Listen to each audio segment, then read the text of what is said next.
The city lies in ruins, a grim landscape of destruction and smoldering fires. A monstrous titan stalks the streets, casting a terrifying shadow over the fleeing survivors. The beast lets out a deafening roar, its massive jaw promising a swift end. From a rooftop, a lone warrior calmly assesses the wounded creature below.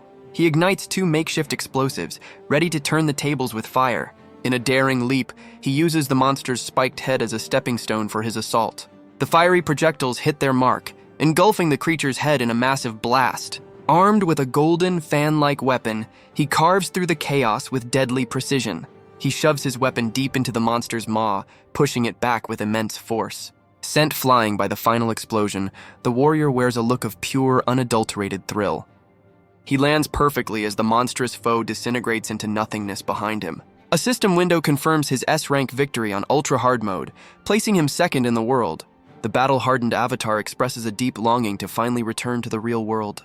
The entire Apocalyptic War is revealed to be a game played on a handheld console in a classroom. Sitting alone, the player laments his recurring fate of always finishing in second place. He obsesses over his performance, convinced he could have shaved off 30 seconds for a better time. With renewed determination, he prepares to dive right back in for another attempt at first place. His intense focus is suddenly broken by a tap on the shoulder. A female classmate calls out his name, catching him completely off guard. She leans in with a curious look, questioning his endless gaming sessions. He recognizes his childhood friend Ayaka, but coldly tells her he's busy. Unimpressed, he dismisses their shared past as nothing more than ancient history. Meanwhile, a group of popular jocks laugh obnoxiously in the back of the class. Their blonde leader smirks confidently while polishing a baseball bat. The protagonist shoots a sharp, irritated glance in their direction. Ayaka hesitates as her friends call for her to leave for their next class. Her popular friends wave impatiently, ready to move on without a second thought. She turns back, offering a hesitant invitation for him to come along. In a different setting, another girl named Mizuki is questioned for spending time with him. A cocky rival arrives, mocking Mizuki for associating with a bottom-tier loser. Mizuki fiercely defends the protagonist, calling out the rival's cruel assessment. The rival laughs mockingly, dismissing the protagonist as a future failure who just plays games. Back in the other classroom, Ayaka's friends impatiently tell her to leave the boring guy alone. He dismissively waves Ayaka away, prompting her to dejectedly turn and leave. The rival gets in the protagonist's face, warning him to stay away from Mizuki. As his group walks off, they loudly predict he'll never survive in the real world. The protagonist sighs, completely unfazed and merely annoyed by the people around him. His expression changes to confusion as he sees a reflection of a ruined city in his own eye. He turns to look out the window at the perfectly normal cityscape. An impossibly bright light suddenly envelops the entire city, sparking his alarm. The fabric of reality begins to fray as normal city life is violently distorted. Elsewhere, Ayaka's popular friends stroll down a hallway, completely unaware of the unfolding chaos. The protagonist looks back in alarm, his instincts telling him this is more than just a flash of light. Mizuki's rival and his friends stare at a bizarre red beam, wondering if it's just a simple blackout. In another classroom, students are startled by a loud noise, trying to convince themselves everything is fine. But surrounded by an unnatural mist, the protagonist knows something is terribly wrong. The jock from his class seizes the moment to mock him, asking if the game brain is finally scared. His words are cut short as a sudden impact sends him flying backward in utter shock. While the other students panic, the protagonist stands firm, watching the disaster begin. The real-world apocalypse starts as a fallen student transforms into a horrifying, sharp-toothed creature. A student looks back in utter shock, struggling to process the horrifying transformation. In the hallway, Ayaka's friends casually dismiss the creature as a hyper-realistic zombie for a film shoot. One of them, a fan of the genre, excitedly decides to get a picture for his social media feed. He foolishly poses for a selfie, flashing a peace sign as the monster lunges with its mouth wide open. The creature strikes with lethal speed, its attack connecting before the student's smile even fades. His cheerful expression finally breaks, replaced by confusion, as he feels the strange impact. He is violently slammed to the ground, the other students now watching in frozen terror. The creature pins him down, his initial excitement twisting into agonizing pain and regret. As the monster opens its maw to devour its victim, the protagonist remains a calm observer in the background. The student's foolish bravado dissolves into desperate, unheard cries for help. Ayaka and her friends can only watch in frozen disbelief, their casual attitudes shattered by the brutal reality. The spell of shock finally breaks, sending the terrified students scrambling for their lives in a desperate, chaotic retreat. Elsewhere, the panic spreads as students realize there's nowhere safe to run. The hallways become a death trap, with more monsters appearing and cutting off any hope of escape. Amidst the screaming, the protagonist connects the dots, recognizing this apocalyptic scenario from his game. He grits his teeth in denial, unable to believe his virtual nightmare could possibly be real. On a desperate hunch, he utters a familiar game command just as a creature closes in. A holographic screen flickers to life, confirming his worst fears. He's been reset to level 0 in a real-life death game.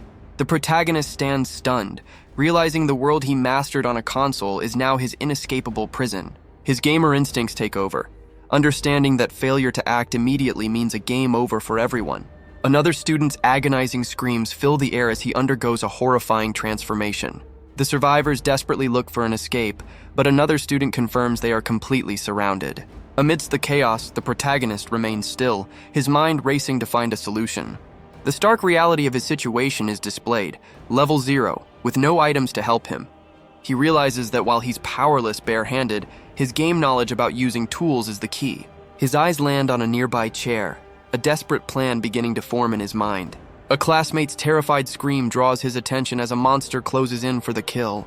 The creature easily overpowers the student, pinning him against a wall with terrifying force. As the monster prepares to deliver the final blow, the victim's pleas for help go unanswered. Springing into action, the protagonist smashes the chair into the creature, finally making his first move. He shouts at the others to build a barricade while he holds the creature at bay with the chair. A classmate hesitates, confused by the sudden command amidst the chaos. The protagonist points to a fallen student, a grim warning of what will happen if they fail to act. Snapped out of his fear, the classmate rallies the others to help build the defense. The terrified students finally work together, frantically moving chairs to block the doorway. With a final desperate push, the protagonist shoves the monster back with all his might. His effort sends the creature crashing out of the classroom through the shattered window. Inside, the survivors take a moment to breathe, their hastily built barricade offering fragile security. The protagonist assesses their work, knowing this safety won't last as more creatures gather outside. One student discovers their phones are useless, while others struggle to comprehend the nature of the monsters. The protagonist confirms the entire campus is surrounded, accepting he's truly trapped inside the game. A grim reminder of the stakes shows a fallen student, proving that unlike the game, death here is final. One student suggests hiding, but the protagonist knows their limited supplies make that a losing strategy. He concludes that just like in his game, their only chance of survival lies outside the classroom walls. Spotting a broken broom, he snaps the handle with his foot, determined to craft a weapon. He holds up his newly fashioned spear, a crude but necessary tool for the fight ahead. As he prepares to leave, a classmate tries to stop him, questioning his decision to venture out alone. The rival insists they should wait for rescue, calling the protagonist a fool for wanting to face the monsters. With his back turned, the protagonist coldly dismisses any hope of rescue ever arriving. The rival is infuriated by this declaration, mocking the loner for suddenly trying to take command. The protagonist turns to face them, pleading for them to listen to his unbelievable explanation. He reveals his shocking theory. They've all been transported to a world overrun by monsters. His classmates can only stare back, completely baffled by his wild claim. He points to the empty skyline and their dead phones as undeniable proof of their predicament. He insists their only hope is to reach a safe room, a location he knows from his game. He asks for volunteers, hoping someone will trust his plan and follow him out. His plea is met with a wall of silent, fearful hesitation from the other students. The rival and his friends erupt in derisive laughter, treating his warning as a joke. They mock his zombie world theory, refusing to believe such an outlandish story. The rival sneers, telling the gamer to go face the danger by himself if he's so confident. Resigned to their disbelief, the protagonist accepts he must face the danger alone. Just as he turns to leave, a hand suddenly grabs his shoulder, stopping him. He looks back in surprise to see Ayaka has followed him out into the dangerous hallway. She declares that she's worried and is coming with him, armed with her own makeshift weapon. The protagonist is taken aback by her sudden bravery and loyalty. Before they can move, the rival, Ryoma, appears behind them, wielding a baseball bat. Ryoma glares at the protagonist, stating he's only there to protect Ayaka. Ayaka tries to ease the tension, questioning why the two former friends are now so hostile. The protagonist cuts the argument short, insisting they have no time to waste. He points down the corridor, announcing their mission to break through the monsters and escape the building. Ayaka's attempt to keep them quiet is shattered by the crunch of glass under her foot. The protagonist realizes with dread that she stepped on the shards from the classroom window. Her eyes widen in terror as she grasps the fatal consequence of her misstep. The sudden noise draws the immediate, aggressive attention of the surrounding creatures. A monster lunges towards Ayaka, who is paralyzed with fear and unable to react. Ryoma springs into action, positioning himself between Ayaka and the incoming threat. He unleashes a powerful swing with his bat, aiming to neutralize the creature in one blow. Ryoma's confidence turns to shock as his attack fails to produce the expected result. The monster casually stops the bat with its hand, completely absorbing the powerful impact. Ayaka looks on helplessly, understanding that even Ryoma's impressive strength is no match for these beings. The protagonist vaults over the monster, shouting a warning to Ryoma to get out of the way. He lands a devastating blow, driving the sharpened broom handle straight through the creature's head. The protagonist is momentarily stunned by the visceral reality of his first kill. Standing over the fallen monster, he announces to the others that the head is their weak point.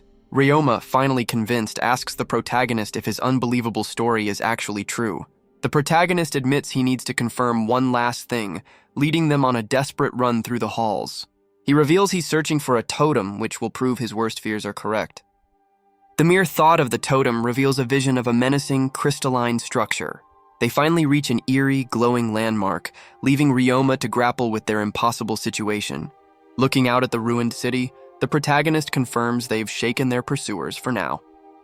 Ayaka stares at the devastation, unable to comprehend what has happened to their city. The protagonist confirms this strange, broken landscape is completely alien to him. He suddenly stops, announcing they have reached their destination. They stand before an eerie, unfamiliar station that shouldn't exist in their city. Ryoma loses his patience, grabbing the protagonist and demanding answers. The protagonist calmly gestures towards a dark staircase, promising all will be revealed below. He leads them down into the darkness, his expression a mix of dread and anticipation. Before them looms the impossible sight, a massive, glowing green totem exactly as he described. Ryoma and Ayaka can only stare in disbelief, their minds struggling to process the floating, crystalline structure. Bathed in its eerie glow, the protagonist confirms his worst fear. The totem is identical to the one in his game. Ignoring Ryoma's warning, the protagonist reaches out to touch the glowing totem. He believes that if his game knowledge is correct, this contact will trigger a specific event. The instant he touches it, a blinding flash of energy erupts from the crystal, blasting him backward. He collapses to the ground, overwhelmed by the immense power surging through his body. Suddenly, a new crackling red energy begins to manifest around his hands. His friends can only watch in shock as the strange power envelops him completely. A system notification confirms his new status as a player and the unlocking of his initial skills. Another message reveals that starter equipment has been added directly to his inventory. He looks at his newly gloved hands, realizing he has just experienced a player awakening. Ayaka rushes to his side, her face filled with concern for his well-being. He tries to get their attention, attempting to explain their dire situation. His explanation is cut short as a sudden noise from behind startles all three of them. A horde of grotesque creatures swarms up the staircase, blocking their only escape route. He realizes with dread that the monsters they fled from have finally caught up. The sheer number of creatures leaves them feeling utterly trapped and hopeless. He understands that as the only awakened player, he is their sole protector. Stepping forward with newfound resolve, he prepares to access his player inventory. A glowing blue system window materializes before him, displaying his new options. He confirms that his starter equipment is a sword, just as the game promised. Reaching into the interface, he pulls out a blade of pure energy, ready for battle. He triumphantly raises his new energy sword, recognizing it as his favorite weapon from the game. Without a moment's hesitation, he stands his ground as the grotesque horde descends upon him. He unleashes a devastating horizontal slash, cutting through the front line of monsters in a single fluid motion. His initial success is cut short as a creature lunges from his blind spot, nearly catching him off guard. He instinctively dodges and counters, his body remembering the combat patterns from his countless hours of gameplay. The protagonist realizes his game knowledge is translating perfectly, telling him exactly how to move and where to strike. A surge of confidence fills him as he realizes he's not just surviving, but actually fighting back effectively. Ryoma's panicked voice cuts through the chaos, desperately warning him of a new threat from above. Looking up in frustration, he realizes he'll need more than basic attacks and wonders if he has access to his skills. As if on cue, a system window appears, confirming his first attack skill is now ready to be used. He activates his first skill, launching himself into a devastating spinning slash against the descending horde. The energy sword becomes a blur of motion, carving through multiple monsters in a single fluid attack. His powerful skill obliterates the creatures, clearing a path and leaving him standing amidst the fading remnants. Catching his breath, he stares at his hands, shocked by the power he just unleashed as his friends watch in awe. He finally accepts that this is no dream, but a terrifying new reality he must navigate. Ryoma confronts him, completely baffled by how his once clumsy friend suddenly possesses superhuman fighting skills. Trying to calm his friends, he admits that while he's also confused, everything is finally starting to make sense. He drops a bombshell, explaining that the world they knew is gone, and this game has become their new reality. The protagonist reveals the name of their new prison, a zombie survival game known as EOZ's World. He confirms their worst nightmare, explaining that their entire university has been transported into the game. He declares that they have all been chosen as players for this twisted game. His friends struggle to accept his explanation that they're trapped in a zombie survival game. Ryoma remains unconvinced, demanding tangible proof of his friend's wild theory. The protagonist calmly instructs them to hold out their hands and chant a command to see for themselves. Ryoma and Ayaka share a doubtful glance, clearly unsure whether to believe him. With no other options, they reluctantly follow his instructions and utter the strange words. Instantly, glowing red system windows burst into existence right in front of them. Ryoma recoils in shock as the impossible interface materializes before his very eyes. They both discover the holographic screens are real and can be physically interacted with. The protagonist then reveals his old gaming device, showing them the very interface that has now become their world. He presents his old gaming device, proving the real-world interface is an exact copy of the game's. Ryoma stares in disbelief, the impossible coincidence finally sinking in. Enraged, Ryoma grabs him by the collar, accusing him of being responsible for their predicament. Ayaka interrupts, her voice trembling as she asks for an explanation of the game they're now trapped in. He lays out the grim objective: survive and escape a city swarming with the undead. The only path to freedom, he explains, is to complete the game's main quests, starting with the totem. Ayaka pales, realizing that to become players, they must undergo the same dangerous awakening he did. He confirms her fears with a grim look, stating that fighting is their only option for survival. A fire ignites in his eyes as he declares his resolve to beat this twisted game and secure their escape. To his surprise, Ayaka steps forward with newfound courage, agreeing to become a player and fight alongside him.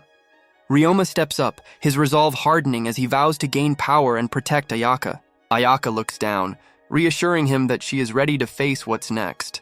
With fierce determination, she declares that she will survive this ordeal and make it back home. United by their shared goal, they both reach out towards the glowing green totem.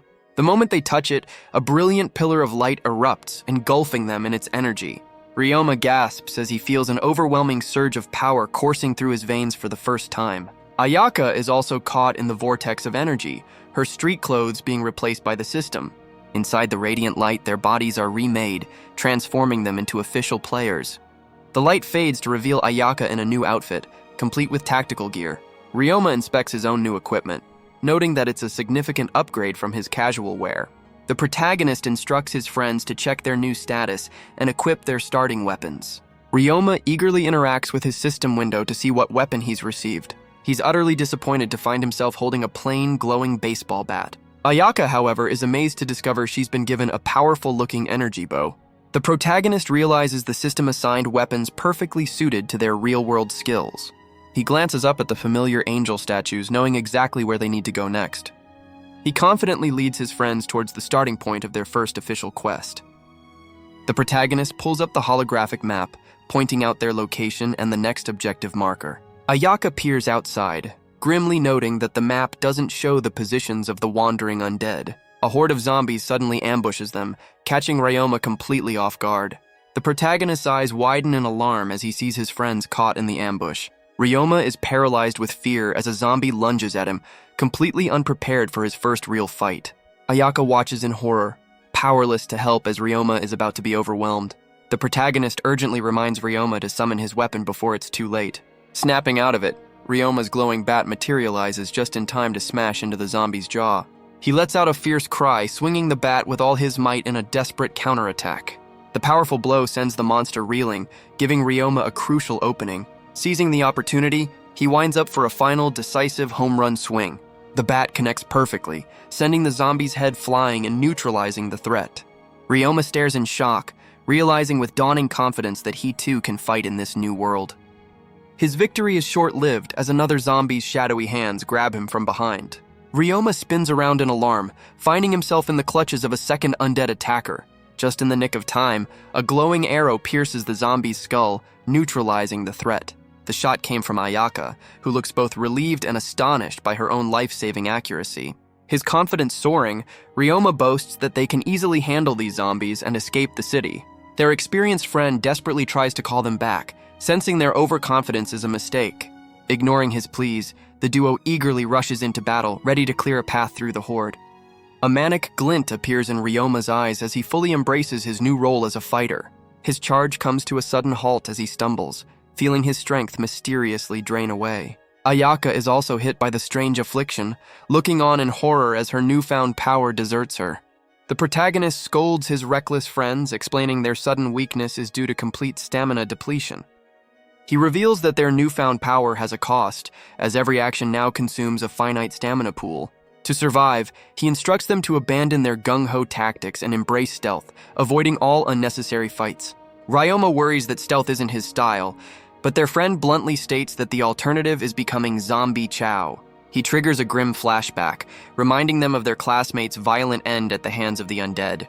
The most terrifying rule is revealed. Unlike the game, this world has permadeath with no respawns. He stares them down, making it crystal clear that one mistake means a permanent game over. Finally understanding the stakes, Ayaka and Ryoma apologize and agree to follow Koda's lead. With his team now focused and disciplined, Koda turns to lead them toward their first quest objective. But his determined expression instantly shatters into one of shock and horror. Ayaka questions Koda's sudden panic as he urges them to run for their lives. He looks back in terror, muttering that a terrible event is happening much sooner than expected. The trio sprints through a narrow alley, completely clueless about the approaching threat. Their escape route leads them toward a crumbling, half-demolished building as the sun begins to set. Koda leads them across a precarious steel beam high above the zombie-infested streets, insisting it's their only option. He explains their frantic pace is necessary to complete the quest before the sun fully sets. Ayaka and Ryoma press him for answers, wanting to know what dangers the darkness holds. Koda abruptly dismisses their questions, deciding there's no time for explanations as he pulls them forward. They finally reach their destination, a massive chamber teeming with zombies, the designated stage for their first quest. The objective is revealed to be an electromagnetic wave generator, surrounded by a horde of the undead. Koda explains that their objective is to simply flip a switch to activate the device. Activating it will instantly neutralize all zombies in the building, completing their quest. Ryoma points out the obvious flaw. A massive horde stands in their way, and a direct assault would drain their stamina instantly. With a confident smirk, Koda reveals this is all part of his game-tested strategy. He instructs his friends to climb a nearby scaffolding and create a loud diversion to draw the zombies' attention. While they distract the horde, he will undertake a risky solo mission, using a crane to reach the switch undetected. His friends protest the dangerous plan, but Koda brushes off their concerns with his extensive gaming experience. He turns to Ayaka, trying to convince her to trust him despite the apparent risk. Seeing his unwavering determination, Ayaka realizes they have no choice but to put their faith in his plan.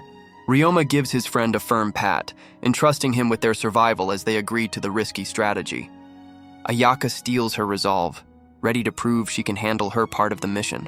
With the team in position, Koda gives the final command to begin the diversion on his signal. The trio shares a final, tense look, bracing themselves as the operation begins. On cue, Ayaka and Ryoma unleash a chaotic barrage, successfully drawing the horde's attention. The undead immediately react, swiveling their heads towards the source of the commotion. Their diversion is a success, pulling the entire horde directly below their perch. With a final, worried glance at his friends, Koda begins his own perilous part of the mission. He dashes across the crane's narrow beam, using the distraction to close in on the objective. But his path is suddenly blocked as a pair of undead hands claw their way onto the beam. An unexpected zombie ambushes him on the crane, forcing him into a fight he can't afford. With no time to waste, Kota delivers a powerful kick, determined to clear his path. He sends the zombie plummeting into the horde below, but the force of his attack throws him off balance. Instead of falling, he expertly redirects his momentum, grabbing onto the crane's hook. He swings precariously over the undead, using the hook as a makeshift zipline to reach the generator. With a grimace of pure focus, he realizes his plan just got a lot more complicated. He spots 3 more zombies guarding his landing point but resolves to push through them. Letting go of the hook, he dives headfirst into the waiting undead, ready for a fight. In midair, he materializes a glowing energy sword to cut down the enemies in his way. He executes a devastating spinning slash, clearing his landing zone in a flash of blue light. The attack succeeds, but he stumbles upon landing, the physical strain of the maneuver clearly visible. He looks down in dismay as his energy sword begins to flicker and fade away. Before he can react, a hulking zombie looms over him, ready to deliver a final blow. Paralyzed by exhaustion, Kota can only watch as the monster lunges. But a glowing pink arrow suddenly strikes the zombie's head, halting its attack. Kota looks back in shock as the neutralized creature collapses beside him. High above, Ayaka stands ready with a glowing energy bow, having made the critical shot. She calls down with a worried expression, checking on his condition. Overwhelmed with relief, Kota gratefully acknowledges that she just saved his life.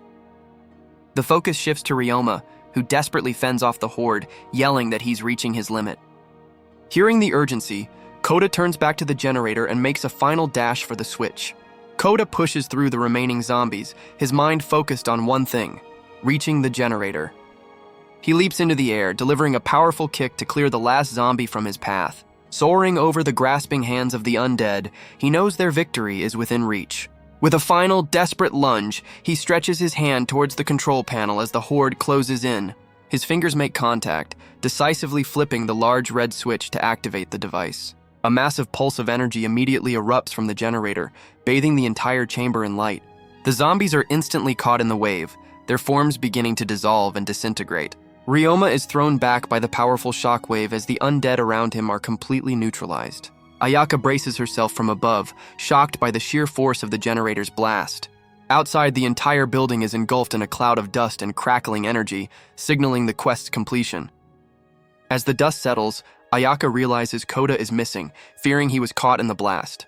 They stare at the rubble where the generator stood, imagining their friend buried beneath the debris. But Kota dramatically emerges from the smoke, admitting his landing was a bit rough. Ryoma playfully scolds him for his gamer physique, prompting a witty retort from his friend. Ayaka interrupts their banter, shifting the focus to what happens now that the quest is complete. Kota expresses relief at finishing before nightfall, but Ayaka questions his strange fear of the dark.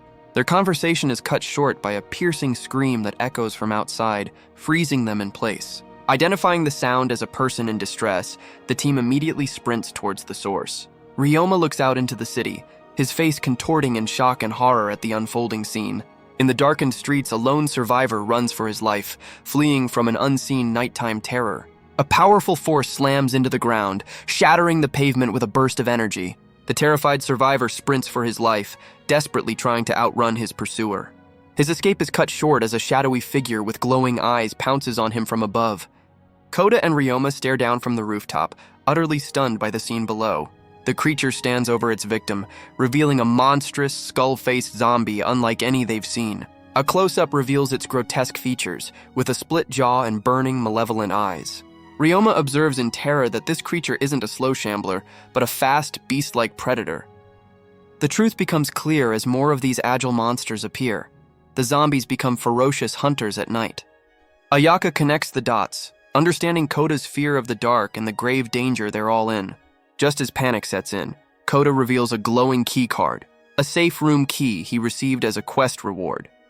He explains the key card leads to a shelter where they can safely wait out the terrifying night. As the sun sets over the desolate city, the time to find their sanctuary is running out. The team arrives at a heavily fortified door, the entrance to the promised safe room. The next morning, Ayaka wakes up peacefully, feeling refreshed and safe from the night's terrors. She joins her friends, who are already awake, admitting she slept soundly despite her initial fears. While eating, they marvel at the shelter's resources, prompting Ryoma to suggest staying there forever. Kota quickly dismisses that idea, pointing out that their food supply is finite. Ryoma stands up, proposing they use the safe room as a base to level up and re-equip. The team enthusiastically agrees on a new strategy: fight during the day and hide at night.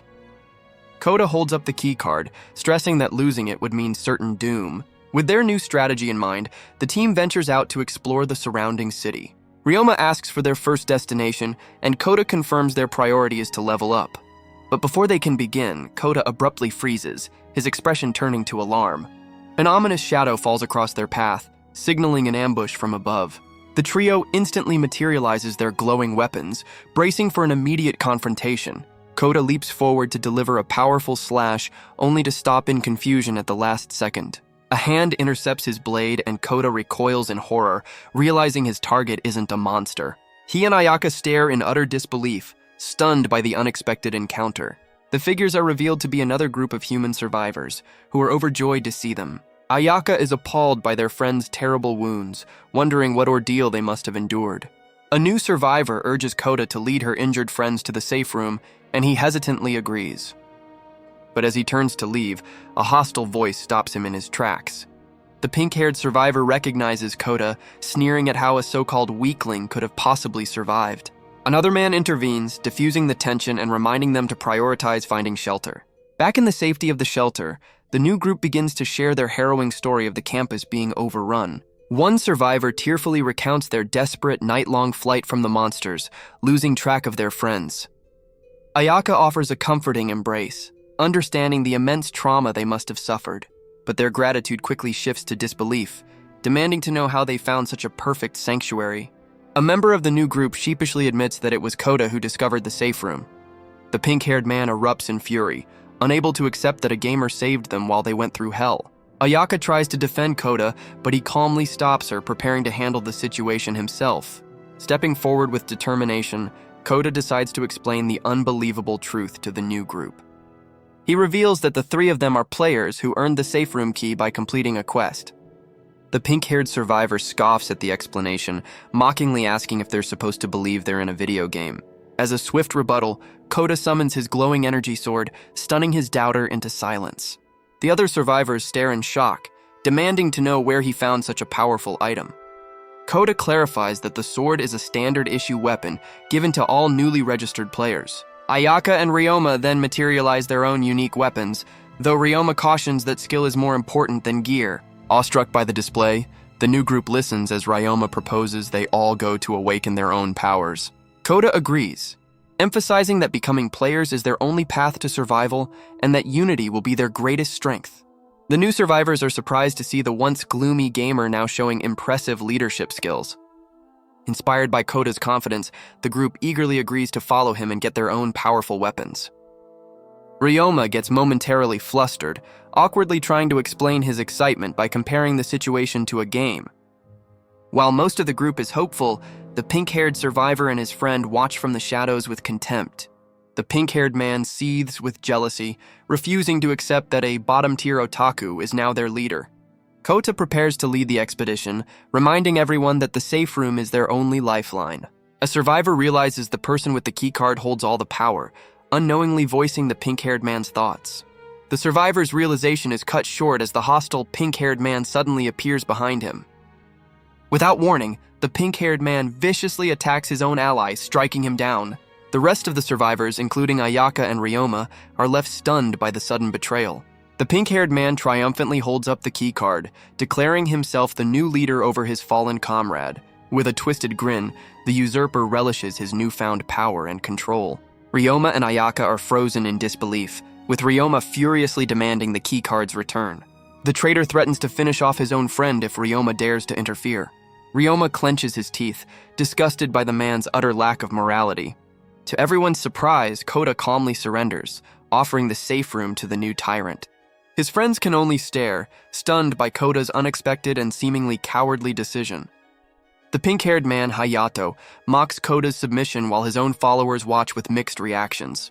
Hayato's face darkens as he issues a chilling ultimatum: anyone who defies him will be left to die outside. Fear grips the remaining survivors as they realize their fate now rests in the hands of a ruthless dictator. Hayato smugly waves them off as Ryoma desperately tries to stop Kota from leaving the safe room. The new tyrant then makes a sleazy offer, suggesting Ayaka alone can remain behind with him and his followers. Once outside, a furious Ryoma confronts Kota, questioning why he surrendered the shelter they fought so hard to secure. Kota clenches his fist in silent rage, admitting that he's just as frustrated by the situation. However, he reminds Ryoma that their true enemy is the horde of monsters, and infighting among survivors is a losing battle. As the trio ventures back into the desolate city, Ryoma can't help but curse Hayato's name in frustration. Ayaka voices their shared fear, wondering how they can possibly survive the night without a sanctuary. With a sudden look of resolve, Kota declares that their only option is to find a new safe room.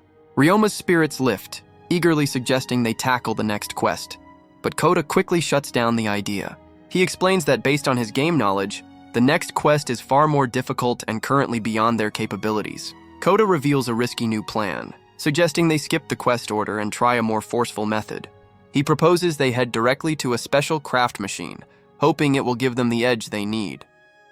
Ryoma and Ayaka are immediately fired up by the idea, but Kota has one major concern. He admits the area is far too dangerous for their current level and considers abandoning the plan. Ryoma correctly guesses that Kota is just worried about their safety, telling him not to hold back on their account. Ayaka and Ryoma both pledge to follow his instructions, ready to face the challenge together. Moved by their unwavering trust, Kota's determination is renewed, and he agrees to lead the way. They arrive at a desolate, fog-filled industrial building, the location of the mysterious machine. Peeking from behind cover, the trio finally lays eyes on their target with a mix of excitement and fear. The group cautiously makes their way across the eerie room toward the glowing craft machine. Ryoma finds the lack of enemies deeply suspicious, questioning where the danger Kota warned them about is.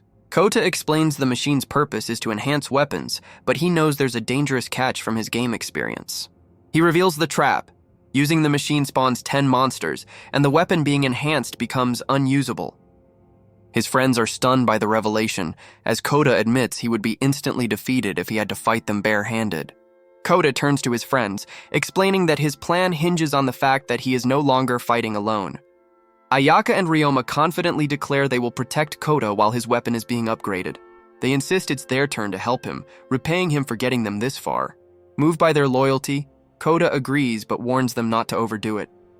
Taking a deep breath, Kota places his glowing sword into the machine to begin the enhancement. As the machine activates, his expression turns grim, bracing for the fight to come.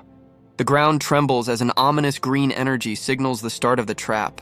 Just as Kota predicted, a monstrous hand erupts from the floor, marking the arrival of their enemies. One by one, grotesque creatures with glowing red eyes begin to swarm the room.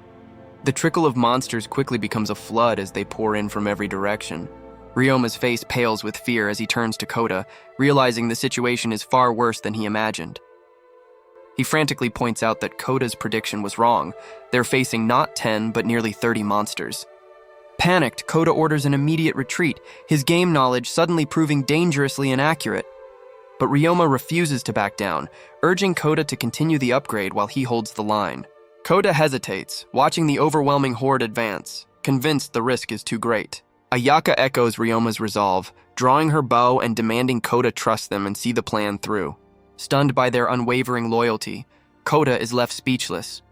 With a powerful roar, Ryoma and Ayaka fearlessly charge into the overwhelming horde of monsters. Ryoma unleashes his fury, swinging his bat and clearing a path through the advancing enemies. Ayaka fights with equal ferocity, using her bow as both a ranged and close-quarters weapon. Overwhelmed by the sheer numbers, Ryoma calls out to Ayaka, entrusting her with their defense. Ayaka confidently accepts the challenge, skillfully dispatching the creatures closing in on them. Just as a monster is about to strike, one of Ayaka's arrows finds its mark, saving Ryoma from a fatal blow. Meanwhile, Kota anxiously watches the machine, desperately willing it to finish the upgrade faster. He grits his teeth, his mind racing as he thinks of his childhood friends risking everything for him. A notification appears as the machine finally dings, signaling the weapon enhancement is complete.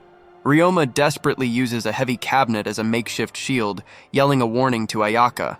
As the monsters close in, he urges Ayaka to escape, preparing to sacrifice himself. The makeshift barrier shatters as the horde finally breaks through his desperate defense. Ryoma is completely engulfed by the swarm, disappearing under a pile of ravenous creatures. Pinned down and accepting his fate, he apologizes to Kota for failing to hold the line. A sudden, brilliant flash of energy erupts, blasting the entire horde away in a single devastating wave. Lying on the ground, a stunned Ryoma looks up, trying to comprehend his sudden rescue. He sees Kota, now wielding his newly enhanced glowing sword ready for battle. With a confident smile, Kota announces that with his upgraded weapon, it's finally time for their counterattack.